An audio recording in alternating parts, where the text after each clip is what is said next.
ರಾಹುಲ್ ಗಾಂಧಿ ನರೇಂದ್ರ ಮೋದಿ ಅವರ ಮೇಲೆ ದಾಳಿ ಮಾಡಬೇಕಾದ್ರೆ ಹೆಸರಿಟ್ಟೇ ದಾಳಿ ಮಾಡ್ತಾರೆ. ನರೇಂದ್ರ ಮೋದಿ ಅಂತ ಹೇಳೇ ಮಾಡ್ತಾರೆ, ಪ್ರೈಮ್ ಮಿನಿಸ್ಟರ್ ಅಂತ. ಆದರೆ ನರೇಂದ್ರ ಮೋದಿ ಮರುದಾಳಿ ಮಾಡಿದರೆ ಮಾತ್ರ ಹೆಸರನ್ನು ಹೇಳದೇ ಮಾಡುತ್ತಾರೆ. ಆದರೆ ಹೇಳದಿದ್ದರೂ ಯಾರ ಬಗ್ಗೆ ಅನ್ನೋದು ಗೊತ್ತಾಗುತ್ತೆ. ಇಬ್ಬರ ವಾಗ್ಯುದ್ಧ ನಿರೀಕ್ಷೆಯಂತೆ ಇವತ್ತು ಮುಂದುವರೆದಿದೆ. ಮೋದಿಗೆ ಸಹಾರಾ ಸಂಸ್ಥೆಯಿಂದ 40 ಕೋಟಿ ಹಾಗೂ ಬಿರ್ಲಾ ಸಂಸ್ಥೆಯಿಂದ 12 ಕೋಟಿ ಕಿಕ್ ಬ್ಯಾಕ್ ಸಿಕ್ಕಿದೆ ಅನ್ನೋ ಆರೋಪದ ದಾಖಲೆಗಳನ್ನು ಇವತ್ತು ರಾಹುಲ್ ಗಾಂಧಿ ತಮ್ಮ ಟ್ವಿಟರ್ ಖಾತೆಯಲ್ಲಿ ಹಂಚಿಕೊಂಡಿದ್ದಾರೆ. ಇನ್ನು ನಿನ್ನೆ ರಾಹುಲ್ ಆರೋಪಕ್ಕೆ ಇವತ್ತು ಸ್ವಕ್ಷೇತ್ರ ವಾರಣಾಸಿಯಲ್ಲಿ ಪ್ರಧಾನಿ ಮೋದಿ ತಿರುಗೇಟು ಕೊಟ್ಟರು. ರಾಹುಲ್ ಈಗ ಮಾತನಾಡುವುದನ್ನು ಕಲಿತಿದ್ದಾರೆ. ಅವರು ಮಾತನಾಡ್ತಿರೋದೇ ಖುಷಿಯ ಸಂಗತಿ ನನಗೆ. ನನ್ನ ವಿರುದ್ಧ ಮಾಡಿರುವ ಆರೋಪದಿಂದ ದೇಶದಲ್ಲಿ ಎಲ್ಲಿ ಭೂಕಂಪವಾಗಿದೆ ಅಂತ ತಿಳಿಸಲಿ ಅಂತ ವ್ಯಂಗ್ಯವಾಡಿದ್ರು. ಮಾಜಿ ಪ್ರಧಾನಿ ಮನಮೋಹನ್ ಸಿಂಗ್ ಬಡತನದ ಪ್ರತೀಕ ಅಂತ ಟೀಕಿಸಿದ್ರು. ಇದಕ್ಕೆ ಉತ್ತರ ಪ್ರದೇಶ ಬಹರಿಚ್ನಲ್ಲಿ ರ್ಯಾಲಿಯಲ್ಲಿ ಮಾರುತ್ತರ ನೀಡಿದ ರಾಹುಲ್ ನನ್ನನ್ನು ಎಷ್ಟು ಬೇಕಾದರೂ ಅಪಹಾಸ್ಯ ಮಾಡಿ, ಆದರೆ ದೇಶದ ಜನರ ಪ್ರಶ್ನೆಗಳಿಗೆ ಉತ್ತರಿಸಿ ಸಹಾರಾ ಡೈರಿಯಲ್ಲಿ ನಿಮ್ಮ ಹೆಸರಿದೆಯಲ್ಲ ಅದನ್ನು ಅಣಕ ಮಾಡ್ತೀರಾ ಅಂತ ಕೇಳಿದ್ರು.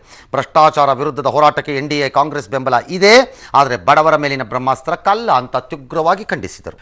ನಿನ್ನೆ ಹೇಳಿದ್ದನ್ನು ಇವತ್ತು ಅವರು ಟ್ವಿಟರ್ನಲ್ಲಿ ಡೀಟೇಲ್ ಆಗಿ ಮಗದೊಮ್ಮೆ ಹಾಕಿದ್ದಾರೆ. ಯಾವ್ಯಾವ ಡೇಟಿನಲ್ಲಿ ಯಾವ್ಯಾವ ವರ್ಷದಲ್ಲಿ ಎಷ್ಟೆಷ್ಟು ದುಡ್ಡು ನರೇಂದ್ರ ಮೋದಿ ಅವರಿಗೆ ಹೋಯಿತು ಅನ್ನೋದನ್ನು ರಾಹುಲ್ ಗಾಂಧಿ ತಮ್ಮ ಟ್ವಿಟರ್ನಲ್ಲಿ ಪ್ರಕಟಿಸಿದ್ದಾರೆ. ಅಕ್ಟೋಬರ್ 30, 2013ರಿಂದ 2.5 ಕೋಟಿಯಿಂದ ಹಿಡಿದು ಅಲ್ಲಿಂದ ಕೆಳಕ್ಕೆ ಬಂದಂತೆ ಬಿರ್ಲಾ ಫೆಬ್ರವರಿ 14, 2014ರವರೆಗೆ ಒಟ್ಟು 5 ಕೋಟಿ ರೂಪಾಯಿ, ಒಟ್ಟು 12 ಕೋಟಿ ರೂಪಾಯಿ ಬಿರ್ಲಾ ಕಂಪನಿಯ ಜೊತೆ ಸೇರಿಸಿದ್ರೆ ಒಟ್ಟು 40 + 12 ಅಷ್ಟು ದುಡ್ಡು ಪ್ರಧಾನಿಗೆ ಅಂದರೆ ನರೇಂದ್ರ ಮೋದಿಯವರಿಗೆ ಹೋಗಿದೆ ಅನ್ನೋದು ರಾಹುಲ್ ವಿವರ.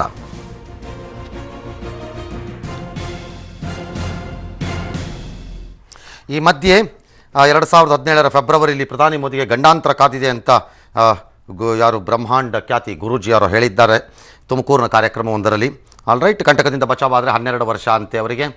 ಆಲ್ರೈಟ್, ಅದು ಅವರವರಿಗೆ ಬಿಟ್ಟು. ನಿನ್ನೆ ಬಿಗ್ ಬುಲೆಟಿನಲ್ಲಿ ಇದೇ ವಿಚಾರಕ್ಕೆ ಮಾತನಾಡುವಂತಹ ಸಂದರ್ಭದಲ್ಲಿ ಸ್ವತಃ ಸುಪ್ರೀಂ ಕೋರ್ಟ್ ತನಿಖೆ ಬೇಡ ಅಂತ ಅಂದ ಸಂದರ್ಭದಲ್ಲಿ ಪ್ರಧಾನಿಗಳು ಮಾತನಾಡೋದು ಏನು ಇರೋದಿಲ್ಲ ಅಂತ ತಾವು ಹೇಳ್ತಾ ಇದ್ರೆ, ಇಂತಹ ಸಂದರ್ಭದಲ್ಲಿ ರಾಹುಲ್ ಗಾಂಧಿ ಅವರ ಪ್ರಶ್ನೆಗೆ ಉತ್ತರ ಕೊಡದೆ ರಾಹುಲ್ ಗಾಂಧಿ ಅವರನ್ನೇ ಟೀಕಿಸೋದು ಸರಿಯಾದ ಉತ್ತರನಾ? ಅಲ್ಲ, ಪಾಯಿಂಟ್ ಅದಲ್ಲ. ಈಗ ಪಾಯಿಂಟ್ ಈಸ್ ವ್ಯಂಗ್ಯ ಮತ್ತು ಟೀಕಾಸ್ತ್ರಗಳು ರಾಜಕಾರಣದಲ್ಲಿ ಹೊಸದೇನಲ್ಲ. ಭಾಳ ವ್ಯಂಗ್ಯಗಳನ್ನು ನೋಡಿದ್ದೀವಿ. ಕರ್ನಾಟಕದಲ್ಲಿ ಬಹುಶಃ ವ್ಯಂಗ್ಯ ಲೇಪಿತವಾಗಿ ಟಾಂಗ್ ಕೊಡುವಂತಹ ಅದ್ಭುತ ಸಾಮರ್ಥ್ಯವನ್ನು ಹೊಂದಿದ್ದಂತಹ ಮುಖ್ಯಮಂತ್ರಿಗಳನ್ನು ನಾವು ನೋಡಿದ್ದೀವಿ. ಅದ್ಭುತವಾದ ಸಾಮರ್ಥ್ಯಗಳು, ವ್ಯಂಗ್ಯದಲ್ಲೇ ಟಾಂಗ್ ಕೊಡೋರು. ಆ ವ್ಯಂಗ್ಯದಲ್ಲಿ ಟಾಂಗ್ ಕೊಟ್ಟಾಗ ಅದು ಮನಸ್ಸಿಗೆ ಘಾಸಿ ಆಗುವ ರೀತಿ ಕೊಟ್ಟವ್ರನ್ನೂ ನೋಡಿದ್ದೀವಿ, ಆಗದವರನ್ನೂ ನೋಡಿದ್ದೀವಿ. ವ್ಯಂಗ್ಯ ಮಾಡಿ ಜೋಕ್ ಮಾಡಿದ್ರೆ ಪಟೇಲರು ಮಾಡ್ತಿದ್ದಾಗ ಆಗ್ತಿರಲಿಲ್ಲ. ಆದರೆ ಎಸ್.ಎಂ. ಕೃಷ್ಣ, ರಾಮಕೃಷ್ಣ ಹೆಗಡೆ ಇವರಿಗೆಲ್ಲ ವ್ಯಂಗ್ಯದಲ್ಲಿ ವಿಪರೀತವಾದಂತಹ ಶಕ್ತಿ ಇತ್ತು. ಆ ವ್ಯಂಗ್ಯದಲ್ಲೇ ಅವರು ಉತ್ತರ ಕೊಡ್ತಾ ಇದ್ರು. ಅದೇನು ಹೊಸದಲ್ಲ. ಅಲ್ಲ ಸರ್, ಮಾತನಾಡುವ ಕಲೆ ಇರೋರೇ ಒಂದು ಉತ್ತಮ ರಾಜಕಾರಣಿಗಳು, ಉತ್ತಮ ರಾಜಕಾರಣಿಗಳೆಲ್ಲ ಮಾತಾಡ್ತಾರೆ ಅಂತ. Why are you slipping away from a subject? I am not slipping away, you are slipping away. ಮಾತನಾಡೋದು ಕಲೆ ಇರಬೇಕು ಇರಬಾರ್ದು ಅನ್ನೋದು ಪ್ರಶ್ನೆ ಬೇರೆ. ಆದರೆ ರಾಜಕಾರಣದಲ್ಲಿ ಜನರ ಜೊತೆ ಸಂವಹನ ನಡೆಸುವಾಗ ಮಾತನಾಡುವ ಕಲೆಯೂ ಬೇಕು.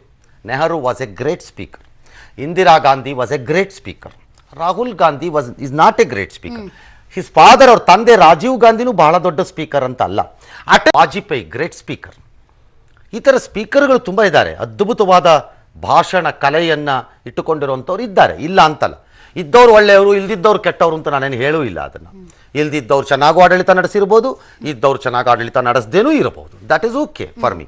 ಬಟ್ ನನ್ನ ಪಾಯಿಂಟ್ ಇಸ್ ಉತ್ತರವನ್ನು ಕೊಡೋದು. ಈ ರಾಜಕೀಯ ಉತ್ತರ ಪ್ರತ್ಯುತ್ತರ ಈಗ ಎರಡಾಗ್ತಿತ್ತು. ಇವರು ಉತ್ತರ ಕೊಡದೇ ಇದ್ದಿದ್ರೆ ಯಾಕೆ ಕೊಡಲ್ಲ ಇವರು ಉತ್ತರ ಅಂತ ಬರ್ತಿತ್ತು, ಕೊಟ್ಟರೆ ಯಾಕೆ ಕೊಡ್ತಾರೆ ಅಂತಿತ್ತು. ಈ ರಾಜಕೀಯ ಉತ್ತರ ಪ್ರತ್ಯುತ್ತರದಿಂದ ಯಾವ ಪ್ರಯೋಜನವೂ ಇಲ್ಲ ಅಂತ ನೆನ್ನೆ ಹೇಳಿದ್ದು ನಾನಿದು ಕೊಡಬೇಕು ಕೊಡಬಾರದು ಅನ್ನೋದನ್ನು ಹೇಳ್ತಿಲ್ಲ. ನಿಮ್ಮ ಆಸೆಗಳನ್ನು ತೀರಿಸ್ಕೊಳ್ಳೋಕೆ ನೀವೇನು ಉತ್ತರ ಬೇಕಾದ್ರೂ ಕೊಟ್ಕೊಳ್ಳಿ. ಇಬ್ಬರು ಅಲ್ಲ, ಇನ್ನೂ 20 ಜನ ಎರಡೂ ಕಡೆಯಿಂದ ಕೊಟ್ಕೊಳ್ಳಿ, ಯಾರು ಬೇಡ ಅಂದರು. ಅದು ದೇಶದ ಮುಂದೆ ಇನ್ನಷ್ಟು ಸುದ್ದಿ ಆಗತ್ಯೇ ಹೊರತು, ದೃಶ್ಯ ಮಾಧ್ಯಮಗಳಿಗೆ ಒಂದಷ್ಟು ಸಿಗತ್ಯೇ ಹೊರತು ಇನ್ನೇನು ಆಗಲ್ಲ. ಕಾರಣ ನೀವಿಬ್ರು ಅಲ್ಲ ಇದನ್ನು ಡಿಸೈಡ್ ಮಾಡೋದು ಅಂತ ನಾನು ಹೇಳ್ತಿರೋದು. That is my point of view. ನೀವಿಬ್ರು ಅಲ್ಲ. ಜಾರ್ಜ್ಗೋ ಅಥವಾ ಇನ್ಯಾರೋ ಒಬ್ರು ಮೇಟಿಗೋ ಅಥವಾ ಇನ್ಯಾರೋ ಒಬ್ರಿಗೆ ನಾವಲ್ಲ ಅಂತಿಮ ತೀರ್ಮಾನವನ್ನು ಕೊಡಬೇಕಾಗಿರೋದು. ಅಂತಿಮ ತೀರ್ಮಾನ ಅಲ್ಲೇ ಆಗಬೇಕು, ಎಲ್ಲಾಗಬೇಕು ಅಲ್ಲಿ. ನಿಮ್ಮಿಬ್ಬರ ಪ್ರಕರಣದಲ್ಲೂ ಒಬ್ಬರ ಮೇಲೆ ಒಬ್ಬರು ಏನು ಹೇಳ್ತಾ ಇದ್ದೀರಿ, ಅಥವಾ ಕೇಜ್ರಿವಾಲ್ ಹೇಳಿದ್ದನೀಗ ರಾಹುಲ್ ಏನು ಹೇಳ್ತಾ ಇದ್ದಾರೆ ಹೆಚ್ಚಿನ ವಿವರಗಳೊಂದಿಗೆ, ಇದನ್ನು ಇತ್ಯರ್ಥ ಮಾಡಬೇಕಾಗಿರೋದು ಎಲ್ಲಿ? ನಿನ್ನೆ ಕೇಳಿದ್ದು ನಾನು, ಅಲ್ಲೇ ಆಗಬೇಕು. ಈಗಲೂ ಹೇಳ್ತೀನಿ, ನೀವಿಬ್ಬರು ಏನು ಒಬ್ಬರು ವ್ಯಂಗ್ಯ ಮಾಡ್ಬೋದು, ಒಬ್ಬರು ನೇರವಾಗಿ ಹೇಳಬಹುದು, ನೀವು ಏನಾದರೂ ಹೇಳ್ಕೊಳ್ಳಿ, but it is not going to end. ಜನಕ್ಕೆ ನೀವಿಬ್ಬರು ಹೇಳ್ತಿರ್ಬೋದು ಅಷ್ಟೇ, ಎಂಥದ್ದು ಪ್ರಯೋಜನ ಇಲ್ಲ ಅದರಿಂದ. ಸುಪ್ರೀಂ ಕೋರ್ಟೇ ಅಂತಿಮವಾಗಿ ಇದಕ್ಕೆ ಒಂದು ಇತ್ಯರ್ಥವನ್ನು ಹಾಡಬೇಕು. ಉದಾಹರಣೆಗೆ ನಾನು ಯಾವಾಗಲೂ ಹೇಳ್ತಾ ಇರ್ತೀನಿ, ನದಿ ವಿಚಾರ ಬಂದಾಗ, ಈಗ ಗೋವೆ ಕರ್ನಾಟಕದ್ದು ಮಹದಾಯಿದು ಬಂದಾಗ, ನೀವು ಯಾರು ಏನಾದ್ರು ಮಾಡ್ಕೊಳ್ಳಿ ಅದು ಅಲ್ಲಿ ಇತ್ಯರ್ಥ ಆಗಲ್ಲ, ಅದು ಅಲ್ಲೇ ಟ್ರಿಬ್ಯುನಲಲ್ಲೇ ಹೋಗುತ್ತೆ ವಾಪಸ್ಸು ಅಂತ. ಹಾಗಾಗಿ ಒಂದು ವ್ಯವಸ್ಥೆ ಇದ್ದಾಗ, ಅದೇ ಅಂತಿಮ ಆದಾಗ ಬೇರೆ ಎಲ್ಲವೂ ಗೌಣ. ಇದು ಲೀಗಲ್ ಪೊಸಿಷನ್. ಆದರೆ ವ್ಯಂಗ್ಯದ ವಿಚಾರಕ್ಕೆ ಬರೋಣ.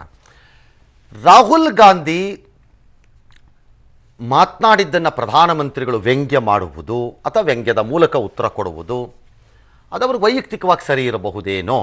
ಆದರೆ ಒಬ್ಬ ಪ್ರಧಾನಮಂತ್ರಿ ಆ ರೀತಿ ಕೊಡಬೇಕಾದ ಅವಶ್ಯಕತೆ ಇಲ್ಲ, ನೆಸೆಸಿಟಿ ಇಲ್ಲ ಅದಕ್ಕೆ. ಅಂದರೆ ವ್ಯಂಗ್ಯದಲ್ಲಿ if he has to answer, ನಾನು ಎಕ್ಸ್ಪೆಕ್ಟ್ ಮಾಡೋದು ಒಬ್ಬ ಸಾಮಾನ್ಯ ಸಿಟಿಸನ್ ಆಗಿ ಗೌರವಯುತವಾಗಿ ನಾನು ಎಕ್ಸ್ಪೆಕ್ಟ್ ಮಾಡೋದೇನು, ನನ್ನ ಮೇಲೆ ನಿನ್ನೆ ಒಂದಿಷ್ಟು ಮಾತುಗಳು ಕೇಳಿ ಬಂದಂತಿದೆ, ಈ ಮಾತುಗಳು ಭೂಕಂಪವನ್ನು ದೇಶದಲ್ಲಿ ಸೃಷ್ಟಿ ಮಾಡುತ್ತವೆ ಅಂತ ಕೂಡ ಅವರು ಹೇಳ್ತಾ ಇದ್ರು. ನನಗೆ ಭೂಕಂಪನೂ ಕಂಡಿಲ್ಲ, ನಾನೂ ವಿಚಲಿತನಾಗಿಲ್ಲ. More measured statements. ವಿಧಾನಸಭೆ ಮತ್ತು ಲೋಕಸಭೆಯಲ್ಲಿ ನೂರಾರು ಸದಸ್ಯರು ಎತ್ತು ನಿಂತು ಮಾತನಾಡ್ತಾ ಇರ್ತಾರೆ, ಅದೆಲ್ಲ ಇಂಪಾರ್ಟೆಂಟ್ ಆಗಲಾರ್ದೇನೋ. ಆದರೆ ಒಂದು ಚರ್ಚೆ ನಡೀತಿದ್ದವಾಗ ಮಧ್ಯಪ್ರವೇಶ ಮಾಡಿ ಒಬ್ಬ ಮುಖ್ಯಮಂತ್ರಿಯೋ ಒಬ್ಬ ಪ್ರಧಾನಮಂತ್ರಿಯೋ ಎದ್ದು ನಿಂತರೆ ಅದಕ್ಕೆ ಒಂದು ಘನತೆ ಮತ್ತು ಗಾಂಭೀರ್ಯ ಮತ್ತು ಗೌರವ ಇರುತ್ತೆ. ಅದಕ್ಕಿರುತ್ತೆ, ಗಾಂಭೀರ್ಯತೆಯಿಂದ ಎದ್ದು ನಿಲ್ತಾರವರು, ಅದಿರುತ್ತೆ ಅವ್ರಿಗೆ. ಯಾಕೆಂದರೆ ಅವರು ಅಲಂಕರಿಸಿರುವ ಹುದ್ದೆ ಅದು ಮುಖ್ಯಮಂತ್ರಿ ಆದರೂ ಅಷ್ಟೇ, ಪ್ರೈಮ್ ಮಿನಿಸ್ಟರ್ ಆದರೂ ಅಷ್ಟೇ, ದಿ ಇಂಟರ್ವೆನ್ಷನ್. ಹಾಗಾಗಿ ಈ ಹುದ್ದೆಯಲ್ಲಿರುವ ವ್ಯಕ್ತಿಗಳು ಆಡುವ ಮಾತುಗಳಿಗೆ ಒಂದಿಷ್ಟು ಅದೇ ಲಕ್ಷಣಗಳು ಇರಬೇಕು ಅನ್ನೋದು ಪ್ರಜಾಪ್ರಭುತ್ವದ ಮೂಲ ಉದ್ದೇಶ ಮತ್ತು ಮೂಲ ಗುಣ ಆಗಿರಬೇಕು. ಅವನು ಕಳ್ಳ ಅಂತಂದೆ, ನೀನೇ ನನಗೆ ಗೊತ್ತಿಲ್ವಾ, ನೀನು ಲಜ್ಗೆಟ್ಟವನು, ನಿನಗೆ ಕೈ ಬಾಯಿ ಸರಿ ಇಲ್ಲ, ಅದು ಸರಿ ಇಲ್ಲ, ಇದು ಸರಿ. This is not helping you. Particularly ನಾನು ಒಬ್ಬ ವ್ಯಕ್ತಿಯನ್ನು ತುಂಬ ದೊಡ್ಡ ಸ್ತರದಲ್ಲಿ ನೋಡಿದಾಗ ಆ ವ್ಯಕ್ತಿ ಅದನ್ನು ಮಾಡಿದಾಗ ನನಗೆ ಘಾಸಿ ಜಾಸ್ತಿ ಆಗುತ್ತೆ. ಅದನ್ನೇ ಮಾಡ್ಕೊಂಡು ಓಡಾಡ್ತಿರೋನೊಬ್ಬ ಮಾಡಿದ್ರೆ ನನಗೇನು ಅನ್ಸಲ್ಲ, ಅದು ರೋಗನೇ ಅಷ್ಟು ಬಿಡಪಾತ್ಲ ಕಡೆಗೆ ಸುಮ್ಮನಾಗ್ತೀವಿ. ಇದು ಹಾಗೆ ನಮ್ಮ ದೇಶ. ಕಳ್ಳತನ ಮಾಡಿದ್ರೆ ಅವ್ನು ಕಳ್ಳ ರೀ, ಕಳ್ಳತನ ಮಾಡ್ತಾನೆ ಅಂತಾರೆ, ಕಳ್ಳತನ ಮಾಡ್ತಾನೆ ಅಂತಾರೆ. ಆದರೆ ಒಳ್ಳೆಯವನಾಗಿದ್ದವನು ಕಳ್ಳತನ ಮಾಡಿಬಿಟ್ರೆ ಇವನಿಗೇನು ಬಡೀತು ರೀ ರೋಗ, ಇವನಿಗೆ ಚೆನ್ನಾಗಿದೆ, ಇವನು ಯಾಕೆ ಕಳ್ಳತನಕ್ಕೆ ಹೋದ ಅಂತಾರೆ. That is the public response. ಹಾಗಾಗಿ a measured response would have been better than demeaning something. It's okay, you can neglect it, that's a different issue because it will be selected in the Supreme Court. ಅಷ್ಟೇ, ಮುಗೀತು ಕಥೆ. ಆದರೆ ಈಗ ರಾಹುಲ್ ಗಾಂಧಿ ಪಾತ್ರ ಹೇಳೋದಾದರೆ, Twitter ನೆನ್ನೆ ಎಲ್ಲ ಬರೀ ಮಾತಲ್ಲಿತ್ತದು, ಟ್ವಿಟರ್ನಲ್ಲಿ ಈಗ ಹಾಕಿರುವುದರಿಂದ ಅದು ದಾಖಲೆ ಆಯಿತು. ಈ ದಾಖಲೆ ಆದ ಮೇಲೆ he subjected for a criminal proceeding ಬೇಕಿದ್ದಾರೆ ಐದರ್ ಪ್ರೈಮ್ ಮಿನಿಸ್ಟರ್ ಆರ್ ಅವ್ರ ಕಡೆಯವರು ಯಾರು they can challenge him of defamation. ಯಾಕೆಂದರೆ ಪಬ್ಲಿಕ್ ಡೊಮೈನಿಗೆ ತಂದಿದೆಯಾ ಇನ್ ರೈಟಿಂಗಲ್ಲಿ ಅನ್ನೋ ಕಾರಣಕ್ಕೆ, ನಂಬರ್ 1. ನಂಬರ್ 2, ಇಲ್ಲವಾದಲ್ಲಿ ಈ ರೀತಿಯ ಆರೋಪ ಪ್ರತ್ಯಾರೋಪಗಳಿಗೆ ಎಂಡಿಲ್ಲ. ಸೊ ಹಾಗಾಗಿ ultimate answer will be supreme court. ಕಾರಣ ಇನ್ನೂ ಅದು ಅಲ್ಲಿ ಜೀವಂತವಾಗಿದೆ. ಅಷ್ಟೇ, ಮುಗೀತು ಕತೆ. ಆಲ್ ರೈಟ್, ಇವತ್ತಿನ ಈ ಬೆಳವಣಿಗೆ ಕುರಿತಂತೆ ಕ್ವಿಕ್ ಆಗಿ ಹೋಗ್ಬಿಡೋಣ. ಇವತ್ತು ಭಾರತೀಯ ಜನತಾ ಪಕ್ಷದಿಂದ ಸಿ ಟಿ ರವಿ ಹಾಗೂ ರಿಜ್ವಾನ್ ಅರ್ಷದ್ ವಿಧಾನ ಪರಿಷತ್ ಸದಸ್ಯ ಹಾಗೂ ಕಾಂಗ್ರೆಸ್ಸಿನ ಯುವ ನಾಯಕರು ಇಬ್ಬರು ನಮ್ಮ ಜೊತೆ ದೂರವಾಣಿ ಸಂಪರ್ಕದಲ್ಲಿ ಇದ್ದಾರೆ. ಲೆಟ್ ಮೀ ಸ್ಟಾರ್ಟ್ ಬಿಕಾಸ್ ಇವತ್ತು ರೆಸ್ಪಾನ್ಸ್ ಆ ಕಡೆಯಿಂದ ಬಂದಿರೋದ್ರಿಂದ ಸಿ ಟಿ ರವಿ ಅವರಿಂದ. ನಮಸ್ಕಾರ ಸಿ ಟಿ ರವಿ ಹಾಗೂ ರಿಜ್ವಾನ್ ಅರ್ಷದ್ ಅವರಿಗೆ. ನಮಸ್ಕಾರ ರವಿ, ತಮಗೆ ಕೇಳಿಸ್ತಿದ್ಯಾ? ಹಲೋ, ಕೇಳಿಸ್ತಾ ಇದೆಯಾ ನಿಮಗೆ ನನ್ನ ಧ್ವನಿ? ಕೇಳ್ತಾ ಇದೆ. Fair enough. ಇವತ್ತಿನ ಈ ಬೆಳವಣಿಗೆಗಳು ನಿಮ್ಮ ಅರಿವಿನ ವ್ಯಾಪ್ತಿಯಲ್ಲಿ ಇದೆ ಅಂತ ನಾನು ಅಂದ್ಕೊಂಡು ಈ ಪ್ರಶ್ನೆಯನ್ನು ಕೇಳ್ತಾ ಇದ್ದೀನಿ.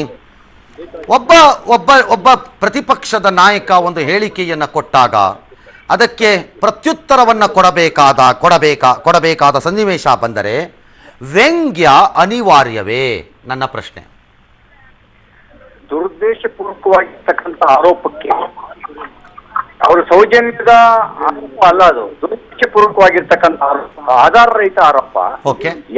ಒಬ್ಬ 15 ವರ್ಷಗಳ ಕಾಲ ಮುಖ್ಯಮಂತ್ರಿಯಾಗಿ ತನ್ನ ಕ್ರೆಡಿಬಿಲಿಟಿಯನ್ನ ಪ್ರೂವ್ ಮಾಡಿ ಅದ್ರ ಮೂಲಕನೇ ದೇಶದ ಪ್ರಧಾನಿಯಾಗಿ ಜನರ ವಿಶ್ವಾಸ ಗಳಿಸಿರುವಂತ ವ್ಯಕ್ತಿಯ ಮೇಲೆ ಆರೋಪ ಮಾಡ್ಬೇಕಾದ್ರೆ ಅದರಲ್ಲಿ ಆಧಾರ ಇಟ್ಕೊಂಡು ಆರೋಪ ಮಾಡ್ಬೇಕೆ ಹೊರತು ಯಾವುದೋ ಒಂದು ಆಧಾರ ರಹಿತವಾಗಿರ್ತಕ್ಕಂಥ ಆರೋಪ ಮಾಡಿ ಮತ್ತೆ ಈಗಾಗಲೇ ನ್ಯಾಯಾಲಯ ಸರಿ ಹಾಕಿರ್ತಕ್ಕಂಥದ್ದನ್ನ.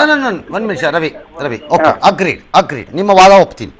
15 ವರ್ಷಗಳ ಕಾಲ ತಮ್ಮ ತಾವೇನು ಅನ್ನೋದನ್ನು ತೋರಿಸಿದ್ರು, ಹಂಗಾಗಿ ದೇಶದ ಪ್ರಧಾನಿ ಆಗಿದ್ರು. ಹಾಗಾದ್ರೆ ದೊಡ್ಡ ಮನುಷ್ಯ, ಒಬ್ಬ ದೊಡ್ಡ ಮನುಷ್ಯ ಈ ರೀತಿಯ ಪ್ರತಿಕ್ರಿಯೆಯನ್ನು ಕೊಡೋದು ಅವರ ದೊಡ್ಡತನವನ್ನ ತೋರಿಸುತ್ತೋ ಸಣ್ಣತನವನ್ನ ತೋರಿಸುತ್ತೋ? ಅಲ್ಲ, ಈಗ ನಿಮ್ಗೆ ಯಾರಿಗೆ ಯಾವ ಭಾಷೆ ಅರ್ಥ ಆಗುತ್ತೋ, ಯಾರು 60-70 ವರ್ಷಗಳ ಕಾಲ ದೇಶ ಲೂಟಿ ಹೊಡೆದ್ರು ಅವರು ಭ್ರಷ್ಟಾಚಾರದ ಬಗ್ಗೆ ಅದನ್ನ ಬೈಲಿ ರವಿ. ನಾನು ನಾಟ್ ಸೇಯಿಂಗ್ ಮೋದಿ ಅಥವಾ ರಾಹುಲ್ ಗಾಂಧಿ ಅಂತ ಕೇಳ್ತಿಲ್ಲ ಈ ಪ್ರಶ್ನೆನ. ನಾಳೆ ನಿಮಗೂ ಬರಬಹುದು ಈ ಪ್ರಶ್ನೆ. ನಾನು ನಿಮ್ಮನ್ನು ಯಾರಾದರೂ ಆ ರೀತಿ ಮಾಡಿದಾಗಲೂ ನಿಮ್ಮದು ನಾನು ಇದೇ ಕೇಳಬಹುದು. ನಾನು ಕೇಳ್ತಿರೋದು CT ರವಿ ದೊಡ್ಡ ಮನುಷ್ಯ ಆಗ್ತಾರೋ ಅಥವಾ ನನಗಿಂತ ಬಹಳ ಹೀನಾಯವಾಗಿ ಯಾರೋ ಮಾತಾಡ್ತಿದ್ದಾರೆ ಅಂತ ನಾನು ಹೀನಾಯವಾಗಿ ಮಾತನಾಡಿ CT ರವಿ ಚಿಕ್ಕವ್ರು ಆಗ್ತಾರ?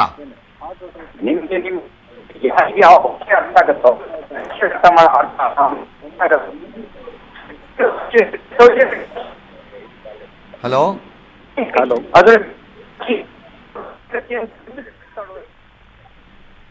ರವಿ, ನಿಮ್ಮ ನೆಟ್ವರ್ಕ್ ಪ್ರಾಬ್ಲಮ್ ಇದ್ದಂಗಿದೆ ಕನೆಕ್ಟಿವಿಟಿನಲ್ಲಿ. ವಾಪಸ್ ಕಟ್ ಮಾಡ್ಕೊಂಡು ಬರೋಣ. ಅರ್ಷದ್, ರಿಜ್ವಾನ್, ನೀವು ನಮ್ಮ ಜೊತೆ ಇದ್ದೀರಿ ಅಂತ ಅನ್ಸತ್ತೆ. ಹೌದು.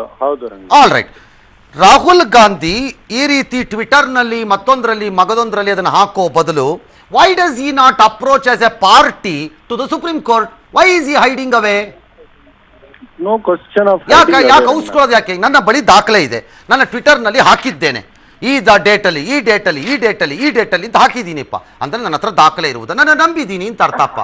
ಅದನ್ನ ಸಾರ್ವಜನಿಕ ಸಭೆಯಲ್ಲಿ ಗಾಳಿಪಟ ಹಾರಿಸೋ ಬದಲು ಸುಪ್ರೀಂ ಕೋರ್ಟ್ಗೆ ಒಬ್ಬ ಅಡಿಷನಲ್ ಪಾರ್ಟಿಯಾಗಿ ಅಥವಾ ನನ್ನನ್ನು ಪರಿಗಣಿಸಿ ಇದರಲ್ಲಿ ವಾದಿಯಾಗಿ ಅಂತಂದ್ಬಿಟ್ಟು ಯಾಕೆ ಹೋಗಲ್ಲ? ಏನ್ ಗೈನ್ ಆಗತ್ತೆ? ಒಬ್ರನ್ನೊಬ್ರು ಬೈಕೋಬಹುದಷ್ಟೇ. ಏನ್ ಪ್ರಯೋಜನ ಬರ್ತಾರ ರಾಜೀವ್ ಗಾಂಧಿಗೆ, ರಾಹುಲ್ ಗಾಂಧಿಗೆ ಇದರಿಂದ? ಇಲ್ಲ, ಮುಂದಿನ ದಿನಗಳಲ್ಲಿ ಅದು ಕೂಡ ಮಾಡಬಹುದು, ಸುಪ್ರೀಂ ಕೋರ್ಟ್ ಕೂಡ ಹೋಗ್ಬಹುದು. ಒಬ್ಬ ಪಕ್ಷದ ನಾಯಕನಾಗಿ ಭಾರತ ದೇಶದ ಪ್ರಧಾನ ಮಂತ್ರಿ ಮೇಲೆ ಒಂದು ಆಪಾದನೆ ಬಂದಿದೆ, ಡಾಕ್ಯುಮೆಂಟೆಡ್ ಆಪಾದನೆ. ಅದೇನೋ ಅವ್ರ ಮನ್ಸು ಬಂದಂಗೆ ರಾಹುಲ್ ಗಾಂಧಿ ಅವ್ರು ಹೇಳ್ತಾ ಇಲ್ಲ. IT ರೇಡ್ ಅಲ್ಲಿ ಸಹಾರಾ ಕಂಪನಿಯಲ್ಲಿ ಬಿರ್ಲಾ ಕಂಪನಿ ಅಲ್ಲ ಸರ್, ನಮಗೆ ಸ್ಟೋರಿ ಗೊತ್ತು. Will not get into your story again. ನನ್ನ question is no Rizwan hello Rizwan, ನಮ್ಗೆ ಆ ಸ್ಟೋರಿ ಗೊತ್ತು. Birla company, Sahara company, IT raid, ದಾಖಲೆ, ಡೈರಿ ಎಲ್ಲ ನಮಗೆ ಗೊತ್ತು. ಇದನ್ನ ಬಹಳ ಅದ್ಭುತವಾದ ದಾಖಲೆ ಅಂತ ನೀವು ಬಣ್ಣಿಸ್ತಾ ಇದ್ದೀರಿ. ಬಟ್ ಆ ದಾಖಲೆ ಇರೋದು ಅಹಮದಾಬಾದ್ ಮೋದಿ ಅಂತಿದೆ. ಉದಾಹರಣೆಗೆ ವೆಸ್ಟ್ಲ್ಯಾಂಡ್ ಹೆಲಿಕಾಪ್ಟರ್ ಅಗಸ್ಟಾನಲ್ಲಿರೋ ತರ AP ಅಂದ್ರೆ ಅಥವಾ ಅಹಮದ್ ಪಟೇಲ್ ಅನ್ನೋ ತರ ಹೆಸರು ಬರೋ ರೀತಿಯಲ್ಲಿ ಒಂದು ಇನಿಷಿಯಲ್ಸ್ ಇರೋ ಹಂಗೆ, ಅಥವಾ ಅದೇ ದಾಖಲೆನಲ್ಲಿ ಶೀಲಾ ದೀಕ್ಷಿತ್ ಹೆಸರು ಬರೋ ಹಂಗೆ, ಅಥವಾ ಇನ್ನಾದ ಜಯಂತಿ ನಟರಾಜನ್ ಹೆಸರು ಬರೋ ಹಂಗೆ ಇದು ಒಂದು ಹೆಸರಿದೆ. ಅದನ್ನ ಯಾವ ಗನಂದಾರಿ ದಾಖಲೆ ಅಂತ ಜನ ಪರಿಗಣಿಸಬೇಕು? IT ರೇಡ್ ಅಲ್ಲಿ ಯಾವ ರೇಡ್ ಎಲ್ಲರೂ ಹಾಕೊಳ್ಳಿ, ನಿಮ್ ಪಕ್ಷದ ನಾಯಕರ ಹೆಸರು ಇದೆಯಲ್ಲ. ಮಾತಾಡಕ್ಕೆ ಅವಕಾಶ ಕೊಡಿ ರಂಗನಾಥ. IT ರೇಡ್ ಅಲ್ಲಿ ಲಭ್ಯವಾಗ್ತಕ್ಕಂಥ ದಾಖಲೆ 2.5 ವರ್ಷ ಆಗಿದೆ. IT ರೇಡ್ ಆಗಿ ಡಾಕ್ಯುಮೆಂಟ್ ಸೀಸ್ ಆಗಿದೆ. ಡಾಕ್ಯುಮೆಂಟ್ ಮೇಲೆ ಎನ್ಕ್ವೈರಿ ಆಗ್ಬೇಕಾಗಿತ್ತು. ಅಹಮದಾಬಾದ್ ಮೋದಿಗೆ 5 ಕೋಟಿ ಈ ಡೇಟ್ ಅಲ್ಲಿ ಇಂಥ ಮನುಷ್ಯ, ಇವ್ರ ಫೋನ್ ನಂಬರ್, ಇವರು ಈ ಟೈಮ್ ಅಲ್ಲಿ ಡೆಲಿವರ್ ಮಾಡಿದಾರೆ ಅಂತ ಹೇಳಿದ್ದಾರೆ. 9 ಸಾರಿ ನರೇಂದ್ರ ಮೋದಿ ಅವರ ಹೆಸರು ಬಂದಿದೆ. ಅಹಮದಾಬಾದ್ ಮೋದಿ ಅಂತ ಬಂದಿದೆ, ಗುಜರಾತ್ ಮುಖ್ಯಮಂತ್ರಿ ಮೋದಿ ಅಂತ ಬಂದಿದೆ. 2.5 ವರ್ಷ ಆಯ್ತು. ಅಷ್ಟು ಪಾರದರ್ಶಕವಾದಂತ ಸರ್ಕಾರ ನರೇಂದ್ರ ಮೋದಿ ಅವರು ನಡೆಸ್ತಾ ಇದ್ರೆ, why didn't he allow investigation on himself also? Why didn't he subject himself to investigation? Okay, all right. ಅಂದರೆ ಅರ್ಥ ನಿಮ್ಮ ಒಂದು ನಿಮಿಷ ರಿಜ್ವಾನ್, ಒಂದು ನಿಮಿಷ. ಅಂದರೆ ಅರ್ಥ ನಿಮ್ಮ ಹತ್ರ ಇರುವ ದಾಖಲೆಗಳು ಪ್ರಶ್ನಾತೀತವಾಗಿವೆ, ಅದರಲ್ಲಿ ಅದನ್ನ ಉಪೇಕ್ಷೆ ಮಾಡುವಂತಹ ಯಾವುದೇ ಸಾಧ್ಯತೆ ಇಲ್ಲ ಅಂತ ವಾದ. ಈ ದಾಖಲೆಗಳು ಸುಪ್ರೀಂ ಕೋರ್ಟ್ ಮುಂದೆ ಹಾಜರುಪಡಿಸಲಾಗಿದೆಯೋ ಆಗಿಲ್ಲವೋ? ಇದು ಬೇರೆ ಬೇರೆ ಸಂದರ್ಭದಲ್ಲಿ ಬೇರೆ ಬೇರೆ ಇದರಲ್ಲಿ ಯಾರು ತಗೊಂಡು ಹೋಗಿದ್ದಾರೆ ಗೊತ್ತಿಲ್ಲ. ನಿಮಗೆ ಗೊತ್ತಿದ್ರೆ ನಾನು ಹೇಳ್ತೀನಿ. ಹಂಗಾರೆ you can't pick and choose your argument. ನಾನೇ ನಿಮಗೆ ಸಪೋರ್ಟ್ ಮಾಡ್ತೀನಿ. ಪ್ರಶಾಂತಿ ಭೂಷಣ್ ಮತ್ತೆ ಇನ್ನೊಂದು ಸಂಘಟನೆಯ ಮೂಲಕ ಈ ದಾಖಲೆಗಳನ್ನು ಸುಪ್ರೀಂ ಕೋರ್ಟ್ ಮುಂದೆ ತಗೊಂಡೋಗಿಟ್ಟಾಗ the supreme court has said this is not enough ಅಂತ ಹೇಳಿದ್ದಾರೆ. ಬಟ್ ಅವ್ರು ಕ್ಲೋಸ್ ಮಾಡಿಲ್ಲ ಕೇಸನ್ನ. ಅವ್ರೇನ್ ಕ್ಲೋಸ್ ಮಾಡಿಲ್ಲ ಕೇಸನ್ನ. ಅವರು ದಿಸ್ ಈಸ್ ನಾಟ್ ಇನಫ್ ಅಂದಿದ್ದಾರೆ. ದಿಸ್ ಈಸ್ ನಾಟ್ ಇನಫ್ ಅಂದಾಗ ಏನ್ ಮಾಡ್ಬೇಕು ನಿಮ್ಮ ಪಕ್ಷದಲ್ಲಿ? ಒಂದ್ ನಿಮಿಷ ಅದೇ ಹೇಳ್ತಾ ಇದೀನಿ. I agree with the supreme court, this is not enough evidence ಅಂತ ಹೇಳಿದಾಗ ನೀವು ಇನ್ವೆಸ್ಟಿಗೇಷನ್ ಆ ಪೇಪರ್ ಮೇಲೆ ಆಗದೆ ಇದ್ದಾಗ, no the supreme court says ಬಿಡದೆ ಇದ್ದಾಗ ಎವಿಡೆನ್ಸ್ ಎಲ್ಲಿಂದ ಬರುತ್ತೆ? No 1 minute please. Supreme court ಬರುತ್ತೆ 1 minute Rizwan. Supreme court says ಈ ದಾಖಲೆಗಳು ಇನಫ್ ಅಲ್ಲ, even to order an enquiry ಅಂತ ಹೇಳೋದು. ಈಗ ರಿಜ್ವಾನ್ ಅರ್ಷದ್ ಮೇಲೆ ಒಂದು ಆರೋಪ ಬರುತ್ತೆ, ನ್ಯಾಯಾಲಯನೇ ರಿಜ್ವಾನ್ ಅರ್ಷದ್ ಮೇಲೆ ನಾನು ಇದ್ರ ತನಿಖೆ ಮಾಡ್ಲಿಕ್ಕೆ ಬರಲ್ಲ ಈ ದಾಖಲೆ ಆಧಾರದಲ್ಲಿ ಅಂತ ಹೇಳಿದಾಗ why will Rizwan Arshad comment say ಆಯ್ತಪ್ಪ ನನ್ನ ಮೇಲೆ ತನಿಖೆ ಮಾಡಿ ಅಂತ ಯಾಕೆ ಹೇಳ್ತಾರೆ? ನ್ಯಾಯಾಲಯನೇ ಹೇಳಿರೋ ಹಂತದಲ್ಲಿ ಸುಪ್ರೀಂ ಕೋರ್ಟ್ ಚೇಂಜ್ ಮಾಡಿದ್ರೆ ಪ್ರಶ್ನೆ ಬೇರೆಪ್ಪ. ನೀವು 2.5 ವರ್ಷದಿಂದ ಅದನ್ನು cold storage I am taking A balanced view of law ಅಷ್ಟೇ. ನನಗೆ ರಾಹುಲ್ ಗಾಂಧಿ ನರೇಂದ್ರ ಮೋದಿ ಅಲ್ಲ ಇದು ಪ್ರಶ್ನೆ. ಡೆಫಿನೆಟ್ಲಿ ನೋಡಿ ರಂಗನಾಥ್ ಸರ್, ಇದರಿಂದ ಅಡ್ವಾಣಿ LK ಅಡ್ವಾಣಿ ಅವ್ರ ಮೇಲೆ ಆಪಾದನೆ ಬಂದಾದ್ರು ಅವ್ರು ರಾಜೀನಾಮೆ ಕೊಟ್ಟಿದ್ದಾರೆ. ರೆಸಿಗ್ನೇಷನ್ ಆಫ್ ಪ್ರೈಮ್ ಮಿನಿಸ್ಟರ್ ಆಗಾರ ಈಗ ಕಾಂಗ್ರೆಸ್ಗೆ. I am not telling him to resign, we are not asking his resignation, but ಒಂದು ಫೇರ್ ಎನ್ಕ್ವೈರಿ ಆಗ್ಬೇಕಿತ್ತು. ಅವ್ರ ಮೇಲೆ 80 ಕೋಟಿ ರೂಪಾಯಿ ಅವ್ರಿಗೆ ಸಹಾರಾ ಮತ್ತು ಬಿರ್ಲಾ ಕಂಪನಿಯವರು ಕೊಟ್ಟಿದ್ದಾರೆ ಅಂತ ಒಂದು ದೊಡ್ಡ ಮಟ್ಟದ ದಾಖಲಾತದಂತ ಆಪಾದನೆ ಇದೆ. ರವಿ, ನಿಮ್ ವಾಯ್ಸ್ ಲೋ ಇದೆ. ಮಾಡ್ಬೋದಿತ್ತು. ಹೌದು, ಇದರಲ್ಲಿ ಎವಿಡೆನ್ಸ್ ಇದೆಯೋ ಇಲ್ವೋ ನೀವು ಡಾಕ್ಯುಮೆಂಟ್ ಸಿಕ್ಕಿದಾಗ ನೀವು ಇನ್ವೆಸ್ಟಿಗೇಟ್ ಮಾಡಿಸಬಹುದಿತ್ತು. ನೋಡೋಣ ಇರಿ ರವಿ ಏನ್ ಹೇಳ್ತಾರೆ, ನೋಡೋಣ ಇರಿ ರಿಜ್ವಾನ್. ರವಿ, ಈಗ ಇವರಿಗೆ ಇವರ ಹತ್ರ ಇರುವಂತ ದಾಖಲೆಗಳನ್ನ ಕೋರ್ಟ್ ಮುಂದೆ ಸಬ್ಮಿಟ್ ಮಾಡಿ ಕೋರ್ಟ್ ಥ್ರೂ ಯಾರದೇ ಈಗ ನಾಳೆ ಪ್ರಧಾನ ಮಂತ್ರಿ ನೇತೃತ್ವದಲ್ಲಿ CBI ಇದೆ ಅಂತ ಹೇಳ್ಬೋದು, ಕೋರ್ಟ್ ನೇತೃತ್ವದಲ್ಲೇ ಇವ್ರು ತನಿಖೆ ಮಾಡಿಸೋದಕ್ಕೆ ಇವರಿಗೆ ಅವಕಾಶ ಇದೆ ದಾಖಲೆಗಳಿದ್ರೆ. ದಾಖಲೆಗಳು ಇಲ್ಲದೆ ಇದ್ರೆ ಇವ್ರಿಗೆ ನಾನೊಂದು ಮಾತು ಹೇಳಿಕ್ ಬಯಸ್ತೇನೆ, ನರೇಂದ್ರ ಮೋದಿ ಅವರ ಬದುಕು ತೆರೆದ ಪುಸ್ತಕ, ಅವ್ರ ಜೀವನ ರಾಷ್ಟ್ರ ಸಮರ್ಪಿತವಾಗಿರ್ತಕ್ಕಂಥ ಜೀವನ. ಅವರು ಮುಖ್ಯಮಂತ್ರಿ ಆದ್ಮೇಲೆ ಪ್ರಧಾನ ಮಂತ್ರಿ ಆದ್ಮೇಲೆ ಅವ್ರ ಆಸ್ತಿ 500 ಪಟ್ಟು ಏರಿಲ್ಲ. 500 ಪಟ್ಟು ಆಸ್ತಿ ಏರಿರೋದು ರಾಹುಲ್ ಗಾಂಧಿ ಬಾವುನೆಂಟ ಸರ್ಕಾರ ಲೂಟಿ ಹೊಡೆದಿರೋದಕ್ಕೆ ಅವ್ರ ಆಸ್ತಿ 500 ಪಟ್ಟು ಜಾಸ್ತಿ ಆಗಿರೋದೇ ಸಾಕ್ಷಿ. ನರೇಂದ್ರ ಮೋದಿ ಅವರ ಆಸ್ತಿ ಆಗ್ಲಿ, ಅವ್ರ ಅಣ್ತಂಬಿರ ಆಸ್ತಿ ಆಗ್ಲಿ 5 ಪಟ್ಟು ಜಾಸ್ತಿ ಆಗಿಲ್ಲ. ಎಲ್ಲ ಅಂಬಾನಿ ಹೆಸರಲ್ಲಿ, ಅದಾನಿ ಹೆಸರಲ್ಲಿ ನರೇಂದ್ರ ಮೋದಿ ಅವರು ಆಸ್ತಿ ಇಟ್ಟವ್ರೆ. CT ರವಿ ಅವರೇ, ಒಬ್ಬ ಯೋಗ್ಯ ವ್ಯಕ್ತಿಯನ್ನು ಆಪಾದನೆ ಮಾಡುವಂತವ್ರು ಆಲೋಚನೆ ಮಾಡಬೇಕು. ಪ್ರಚಾರಕ್ಕೋಸ್ಕರ ಆಪಾದನೆ ಮಾಡಿದ್ರೆ ನೀವು ಕೆಟ್ಟಿದೆ ಅಂತ ದೇಶದ ಜನ ಕೆಲವು ದಿನದ ನಂತರ ಭಾವಿಸ್ತಾರೆ. ರವಿ ಒಂದ್ ನಿಮಿಷ. ಆಲ್ ರೈಟ್ ರವಿ ಒಂದ್ ನಿಮಿಷ. ರಿಜ್ವಾನ್ ಪ್ಲೀಸ್ 1 ನಿಮಿಷ. ರವಿ 1 ನಿಮಿಷ. ಅಂದ್ರೆ ಅರ್ಥ CT ರವಿ ಅವರ ವಾದ ಇಷ್ಟೇ, ಯಾರಿಗೆ ಯಾವ ಭಾಷೆ ಅರ್ಥವಾಗುತ್ತೋ ಆ ಭಾಷೆಯಲ್ಲಿ ಮಾತನಾಡುವುದನ್ನು ನಾವು ಮಾಡುತ್ತೇವೆ.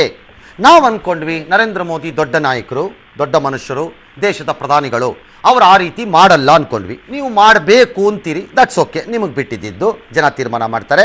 ಬಟ್ ನಂಬರ್ 2, ಸುಪ್ರೀಂ ಕೋರ್ಟ್ ಹತ್ರ ಹೋಗಿ ನೀವು ಯಾವ ತನಿಖೆಯನ್ನು ಮಾಡಿಸಲಿಕ್ಕೂ ನರೇಂದ್ರ ಮೋದಿ ಮತ್ತು ಭಾರತೀಯ ಜನತಾ ಪಕ್ಷ ಸಜ್ಜಿದೆ. ಇದು ಬಹಿರಂಗ ಮೈದಾನದ ಬಳಿ ಆಟ ಆಡೋ ಅಂತ ಆಟ ಅಲ್ಲ ಇದು.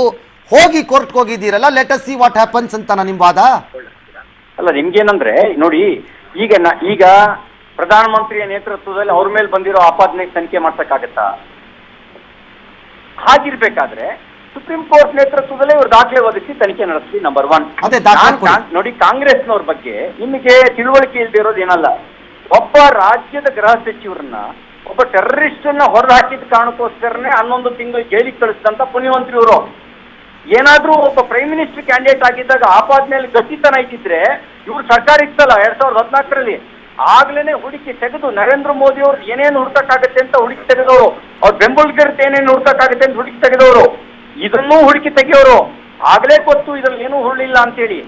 ಈಗ ಕೇವಲ ಪ್ರಚಾರಕ್ಕೋಸ್ಕರ ದೊಡ್ಡ ವ್ಯಕ್ತಿ ಮೇಲೆ ಏನ್ ಆರೋಪ ಮಾಡಿದ್ರು ಕೂಡ ಪಬ್ಲಿಸಿಟಿ ಚೆನ್ನಾಗಿ ಸಿಗುತ್ತೆ ಅಂತ ಅವ್ರಿಗೆ ಚೆನ್ನಾಗಿ ಗೊತ್ತು. ಏನ್ ಪಬ್ಲಿಸಿಟಿಗೋಸ್ಕರ ಹಿಂಗ್ ಮಾಡ್ತಾ ಇದ್ದಾರೆ. ಇವ್ರನ್ನ ಚೀಫ್ ಅವ್ರಿಗೆ ಆಧಾರ ಇದ್ರೆ ಅವ್ರಿಗೆ ಸಾಕಾಗಲ್ಲ ಅಂತ ಹೇಳಿ ರಿಜೆಕ್ಟ್ ಮಾಡಿದೆ.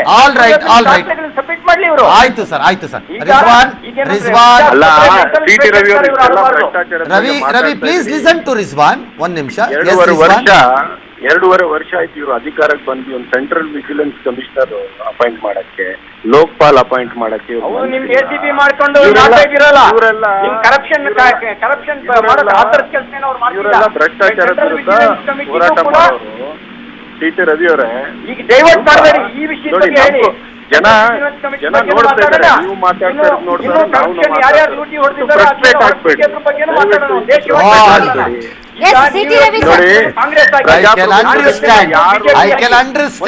ನನಗೆ ಅರ್ಥವಾಗ್ತಾ ಇದೆ. ಸಿ.ಟಿ. ರವಿ ಮತ್ತು ರಿಜ್ವಾನ್ ಅರ್ಷದ್ದೇ ಈ ಆವೇಶಕ್ಕೆ ಒಳಗಾಗೋದಾದ್ರೆ ಇನ್ನದ್ರ ನಾಯಕರುಗಳು ಎಷ್ಟು ಆವೇಶದಲ್ಲಿ ಇರಬೇಕು ಅನ್ನೋದು. That's okay. Yes please. Yes C T. Ravi sir, ನಾನು ನಿನ್ನೆ ಮತ್ತು ಇವತ್ತಿನ ಬೆಳವಣಿಗೆಗಳಿಗೆ ಸೀಮಿತವಾಗಿ ಈ ಪ್ರಶ್ನೆನ ಕೇಳ್ತಾ ಇದ್ದೀನಿ.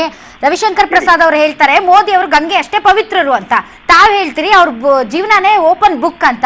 ನಾವು ಹಂಗೆ ಅನ್ಕೊಂಡಿದೀವಿ, ಅವರ ಮೈ ಮೇಲೆ ಒಂದು ಸಣ್ಣ ಕಪ್ಪು ಚುಕ್ಕೆ ಇಲ್ಲ ಅಂತ.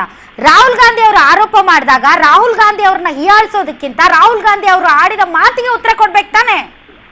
ಈಗ ನಿಮ್ಗೇನಂದ್ರೆ ಈಗ ಅವ್ರಿಗೆ ಯಾವ ಭಾಷೆ ಅರ್ಥ ಆಗಬೇಕು ಆ ಭಾಷೆ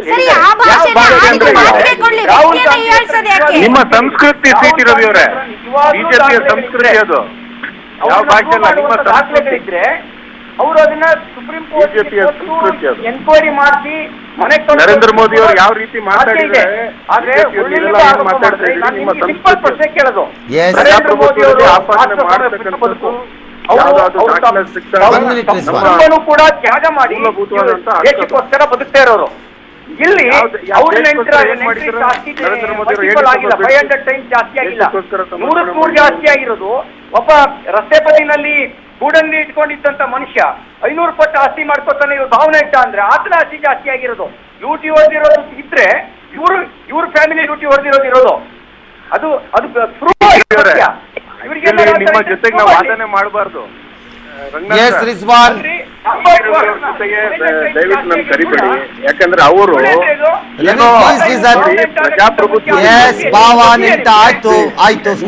ನಿಮ್ಮ ಸಂಸ್ಕೃತಿ ಹೇಳಿದ್ರಿ. ರಿಜ್ವಾನ್ ಪ್ಲೀಸ್. ರಿಜ್ವಾನ್, ರಾಹುಲ್ ಗಾಂಧಿ ಮತ್ತೆ ಕಾಂಗ್ರೆಸ್ಗೆ ಒಂದಂತೂ ಗೊತ್ತಿರಲೇಬೇಕು, ನರೇಂದ್ರ ಮೋದಿ ಏನು ಉತ್ತರ ಕೊಡ್ತಿದ್ದಾರೆ ಬಿಟ್ಟಿದ್ದಾರೆ, ಅವ್ರು ಕೊಡಬೇಕು ಈ ದೇಶಕ್ಕೆ ಒಂದು ಉತ್ತರ ಅನ್ನೋದು ಬಹುಜನರ ಅಭಿಪ್ರಾಯ ಅಥವಾ ಸಾರ್ವಜನಿಕ ಸಾರ್ವತ್ರ ಅಭಿಪ್ರಾಯ ಇದೆ, ಅದು ಒಪ್ಕೊಳ್ಳೋಣ. ಬಟ್ ರಾಹುಲ್ ಗಾಂಧಿ ಮತ್ತು ಕಾಂಗ್ರೆಸ್ಗೆ ಒಂದಂತೂ ಗೊತ್ತಿರಬೇಕು, ಈ ದಾಖಲೆಗಳನ್ನು ಬಹಿರಂಗ ಸಭೆಗಳಲ್ಲಿ ಹೊರಕ್ಕೆ ತರುವುದರಿಂದ ಯಾವ ಪ್ರಯೋಜನವೂ ಇಲ್ಲ ಎಕ್ಸೆಪ್ಟ್ ರಾಜಕಾರಣ. ಆದರೆ ಈಗಾಗಲೇ ಸುಪ್ರೀಂ ಕೋರ್ಟ್ ಈ ಪ್ರಕರಣ ಇರುವುದರಿಂದ ಅಲ್ಲೇ ಇದನ್ನು ಒಂದು ಅಂತ್ಯ ಕಾಣಿಸಬೇಕು ಅನ್ನುವುದೇ ಸರಿಯಾದ ಸ್ಪಷ್ಟವಾದ ಮಾರ್ಗ ಅನ್ನೋದು ನನ್ನ ಭಾವನೆ. ಇದು ನಿಮ್ಗೆ ಅರ್ಥವಾಗ್ತಿದೆಯೋ ಇಲ್ಲೋ? ಪ್ರಕರಣದಲ್ಲಿ ಇಟಲಿನಲ್ಲಿ ಒಂದ್ ನಿಮಿಷ ರವಿ ಒಂದ್ ನಿಮಿಷ ಪ್ಲೀಸ್, ಒಂದ್ ನಿಮಿಷ ರವಿ ಪ್ಲೀಸ್, ರವಿ ಒಂದ್ ನಿಮಿಷ. I am asking this question to Rizwan Arshad please. Yes Rizwan. ನಾನು ಕೂಡ ಇದು ಕಾನೂನಾತ್ಮಕವಾಗಿ ನಮ್ಮ ಪಕ್ಷ ಇದು ಮುಂದೆ ತಗೊಂಡು ಹೋಗ್ತಾರಂತ ನಾನು ಕೂಡ ಭಾವಿಸ್ಕೊಂಡಿದ್ದೇನೆ.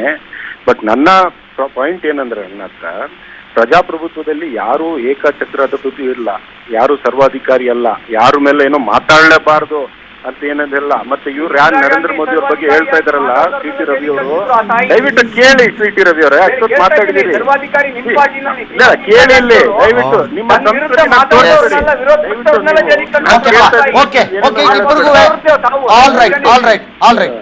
ಈ ಡಿಬೇಟ್ ನಾವು ಈ ರೀತಿ ಎಂಡ್ ಮಾಡೋದು ಬೇಡ. ನಾನು I want to ask one point ಇಬ್ಬರಿಗೂ ಒಂದೊಂದು ಕ್ವಶನ್ ಅನ್ನ. ರವಿ, ನಾನು ಇನ್ನೊಂದು ಸರಿ ಕೇಳ್ತೀನಿ. No, 1 minute please Rizwan. Ravi, ನಾನು ಇನ್ನೊಂದು ಪ್ರಶ್ನೆ ಕೇಳ್ತೀನಿ. ಭಾರತೀಯ ಜನತಾ ಪಕ್ಷದ ನಿಲುವು ಈಗ 2. ರಾಹುಲ್ ಗಾಂಧಿ ಅವರಿಗೆ ಯಾವ ರೀತಿ ಉತ್ತರಗಳನ್ನು ಈ ರೀತಿಯೇ ನಾವು ಅಪಹಾಸ್ಯ ಮತ್ತು ವ್ಯಂಗ್ಯದಲ್ಲಿ ಕೊಡಬೇಕು ಅದನ್ನು ಕೊಡ್ತಾನೆ ಹೋಗ್ತೀವಿ. No, we will not go to a measured responses ಅಂತ. ನಂಬರ್ 2, ಸುಪ್ರೀಂ ಕೋರ್ಟಿನಲ್ಲಿ ಯಾರು ಬೇಕಾದರೂ ಹೋಗಬಹುದು, ಅದಕ್ಕೆ ಬಿಜೆಪಿ ಮತ್ತು ನರೇಂದ್ರ ಮೋದಿ ತಯಾರಿದೆ. ವಿ ಡು ನಾಟ್ ಫಿಯರ್, ನಾವು ಹೆದರಲ್ಲ. Is this your answer? ಈಗ ನೋಡಿ, ಅವರು ರಾಜಕಾರಣ ಮಾಡೋಕ್ಕೋಸ್ಕರ ದುರುದ್ದೇಶಪೂರ್ವಕವಾಗಿ ಆಪಾದನೆ ಮಾಡಿ ಅದ್ರ ಮೂಲಕ ಪುಕ್ಷಟೆ ಪ್ರಚಾರ ಪ್ರಯತ್ನ ಮಾಡ್ತಿರ್ಬೇಕಾದ್ರೆ ಅದಕ್ಕೆ ಕೌಂಟರ್ನ ಇನ್ನೂ ಕಾರವಾಗಿ ನಾನೇನಾದ್ರು ನರೇಂದ್ರ ಮೋದಿ ಅವ್ರ ಜಾಗದಲ್ಲಿ ಇದ್ದಿದ್ರಿ, ಇವ್ರ ಜನ್ಮ ಜಾತಕ ಜಾಲಾಡಿ DNA ಅವ್ರಿಗೂ ಟೆಸ್ಟ್ ಮಾಡ್ತಾರೆ.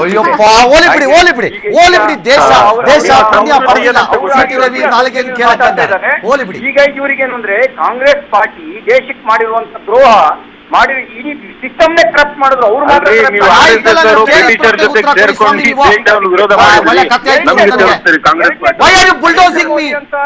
ನರೇಂದ್ರ ಮೋದಿ ಅಂತ ಅವರ ವ್ಯಕ್ತಿತ್ವದ ಬಗ್ಗೆ ಸುಲಭದಲ್ಲಿ ಆರೋಪ ಮಾಡಿ ತಪ್ಪಿಸ್ಕೊಳ್ಬಹುದು ಅಂತ ಇವ್ರು ಭಾವಿಸಬಾರ್ದು.